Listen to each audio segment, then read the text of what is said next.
बड़ी खबर से मुंबई में 1993 में हुए सीरियल ब्लास्ट के दोषी याकूब मेमन को 30 जुलाई को फांसी दी जाएगी। मुंबई की टाडा कोर्ट ने 53 साल के याकूब की फांसी का वारंट जारी कर दिया है।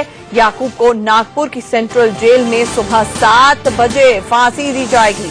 टाडा कोर्ट ने 27 जुलाई 2007 को याकूब को आपराधिक साजिश का दोषी करार देते हुए सजाए मौत की सजा सुनाई थी। Bombay high court, supreme court और राष्ट्रपति तक ने याकूब मेमन की फांसी को बरकरार रखा। हालांकि खबर यह भी है कि सुरक्षा कारणों से फांसी की जगह और तारीख भी बदली जा सकती है। इस वक्त की बड़ी खबर आपको बता दें कि 1993 के मुंबई बम धमाकों का दोषी याकूब मेमन, उसे फांसी की सजा सुनाई जा चुकी थी, लेकिन ये मामला अदालती पछड़ों में पड़ा रहा। अब ये खबर आ रही है कि टाडा कोर्ट ने निचली अदालत ने बाकायदा इस बाबत डेथ वारंट जारी कर दिया है। आपको बता दें कि 1993 ब्लास्ट में याकूब मेमन के ऊपर यह आरोप था कि तमाम तरह का जो आर्थिक मदद थी, यानी फाइनेंशियल सपोर्ट, लॉजिस्टिक सपोर्ट, उसने ही प्रोवाइड किया था। याकूब मेमन दरअसल टाइगर मेमन का भाई है। टाइगर मेमन मास्टरमाइंड, दाऊद इब्राहिम का दायां हाथ, जिसने साजिश रची थी और पूरी की पूरी मुंबई, बल्कि उस वक्त तो बॉम्बे कहलाता था मुंबई, उसको दहला कर रख दिया था। 257 लोगों की जान गई थी, जिसका मास्टरमाइंड टाइगर मेमन और याकूब मेमन, जिसको सूत्रधार माना गया सुप्रीम कोर्ट द्वारा भी इस पूरे के पूरे धमाकों की साजिश को अंजाम देने का। सुनवाते हैं आपको माजिद मेमन का इस पर क्या कुछ कहना है। वरिष्ठ वकील हैं, एनसीपी के नेता भी हैं, सुनते हैं। सरकार की तरफ से कुछ एक्स्ट्रा इंटरेस्ट लिया जा रहा है कि इस मामले में, याकूब मेमन का मामला है, इसलिए इसको तुरंत निपटा दो। उचित इसलिए नहीं होगा कि जब तक के सारी लीगल और जुडिशियल प्रोसीडिंग्स एंड पॉसिबिलिटीज को पूरी तरह से खत्म नहीं होने दिया जाए, तब तक एग्जीक्यूशन का सवाल नहीं पैदा होता। पहले से तैयारी कर लेना कि हमें पता है कि 21 तारीख को डिसमिस होने जा रही है सुप्रीम कोर्ट में, इसलिए हमने 30 तारीख तय कर ली। इसका एक तमाशे की तौर पर जा रहा है। इसका मैसेज गलत जा रहा है। क्या इसलिए कर रहे हैं कि आपको इंटरेस्ट है उस आदमी को हैंग करने में? अगर कानून अपना काम करता है तो कानून को अपना काम करने दीजिए। हमारे साथ हमारे पॉलिटिकल एडिटर मनीष अवस्थी इस वक्त जुड़ रहे हैं सीधे मुंबई से। मनीष, 257 लोगों की मौत, 22 साल बाद याकूब मेमन एकमात्र शख्स जिसके खिलाफ फांसी की सजा हुई, उसका डेथ वारंट जारी होता है। क्या हमारे देश में यही न्याय है?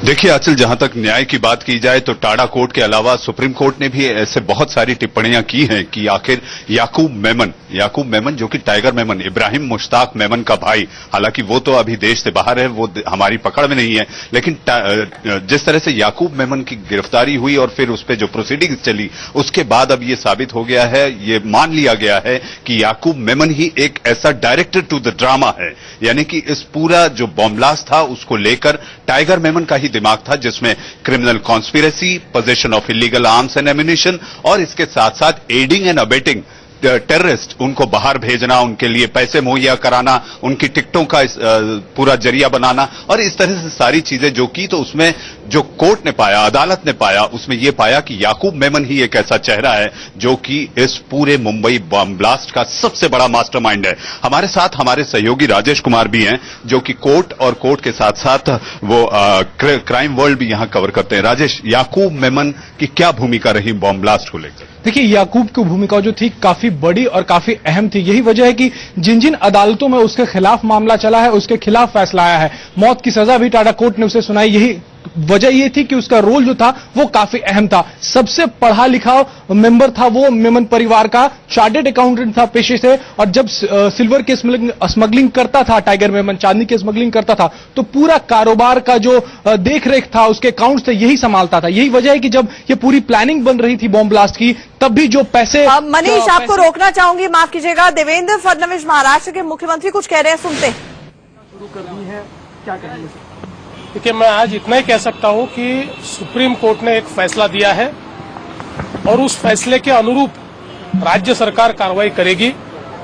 जो सुप्रीम कोर्ट ने डायरेक्टिव्स दिए हैं उसका पूरा पालन राज्य सरकार की ओर से किया जाएगा और उचित समय पर आपको इसकी जानकारी दी जाएगी। सर ये माना जाता है आमतौर पर कि ये जानकारी बहुत गोपनीय होती है, पहले परिवार को बताई जाती है, आरोपी को बताई जाती है, इस तरीके से लीक होना खबरों का। या संदर्भात सुप्रीम कोर्टाने जो निर्णय दिलेला आहे त्याचं तंतोतंत पालन करण्याचा निर्णय आम्ही घेतलेला आहे. सुप्रीम कोर्टाच्या डायरेक्टिव्ह प्रमाणेच संपूर्ण कारवाई याच्यामध्ये चाललेली आहे आणि काय कारवाई आहे ही उचित वेळी आपल्याला सांगण्यात येईल. नागपुर जेल में बंद है याकूब मेमन. नागपुर से ही महाराष्ट्र के मुख्यमंत्री देवेंद्र फडणवीस आते हैं. आरएसएस के हेडक्वार्टर्स वहां पर है. मनीष, राजनीति चाहे अफसल हो या फिर याकूब मेमन जरूर होके रहेगी. अभी कुछ देर पहले माजिद मेमन का बयान आया, वो एनसीपी के प्रवक्ता कम याकूब मेमन के वकील ज्यादा लग रहे थे. देखिए, जहां तक बॉम्बे धमाकों की बात की जाए आंचल, तो ये साफ है कि ये पहला ऐसे कार्रवाई सरकार करने की अपनी मंशा दिखा चुकी है. हालांकि देवेंद्र फडणवीस अभी जो कह रहे थे, उनका ये कहना था कि सर्वोच्च अदालत का जो फैसला है उसी पर हम काम करेंगे. लेकिन ये समझना होगा कि ये वही नागपुर जेल है. देवेंद्र फडणवीस के मुख्यमंत्री बनने के बाद यहां से 5 कैदी, कुख्यात कैदी फरार हुए थे. तो इसकी खोई हुई प्रतिष्ठा को वापस लाने के लिए मुझे ये लगता है, और मेरी जानकारी जो आ रही है वो ये है कि इसे फांसी, याकूब मेमन को फांसी भी नागपुर की जेल में दी जाएगी, क्योंकि इससे एक संदेश देना जाएगा. जब से 2007 से अगस्त 2007 से याकूब मेमन नागपुर के मध्यवर्ती कारागृह में है, तब से उससे बाद से लेकर ये एक संकेत तौर पर कि नागपुर जेल पुख्ता है. हालांकि मैं ये भी जानकारी इंडिया न्यूज के दर्शकों को देना चाहूंगा कि याकूब मेमन इस समय फांसी यार्ड में है. फांसी यार्ड का जो मतलब होता है एकांतवास, एकांत में रखा जाता है फांसी दिए जाने के पहले. तो इस तरह से पहले अंडा सेल के बाद फांसी यार्ड, यानी संकेत साफ है. ये खास तौर पे जानकारी हम इंडिया न्यूज के दर्शकों को बता रहे हैं कि याकूब मेमन इस समय नागपुर के मध्यवर्ती कारागृह में फांसी यार्ड में है, यानी संकेत साफ है. तारीख अभी तय नहीं हुई है, लेकिन मेरी जो जानकारी है वो ये कहती है कि निश्चित याकूब मेमन को फांसी जो दी जाएगी वो केवल और केवल नागपुर में ही दी जाएगी. इसके राजनीतिक मायने, इसकी खोई हुई प्रतिष्ठा. ठीक, मनीष, एक चीज पूछना चाहूंगी. अभी देवेंद्र फडणवीस से भी ये सवाल किया गया कि ये खबर पहले लीक होकर आ गई, सबको पता लग गया कि डेथ वारंट जारी होगा, जबकि माजिद मेमन भी ये कह रहे थे कि इस बाबत क्यूरेटिव पोजीशन सुप्रीम कोर्ट में सुना जा सकता है. तो ये सारी चीजें कही जा रही हैं और ये भी कहा गया कि परिवार वालों को अभी तक इसकी जानकारी नहीं है. इस बाबत क्या आपको जानकारी मिल पाई है कि याकूब मेमन के कुछ परिवार वाले जो यहां पर हैं उन तक खबर पहुंचाई गई है, नहीं पहुंचाई गई है? और याकूब मेमन फांसी यार्ड में तो आपने कहा है, लेकिन क्या उनका दूसरे लोगों से कुछ भी संपर्क हो पाता है? वो कुछ कह रहे हैं, नहीं कह रहे, क्या जानकारी?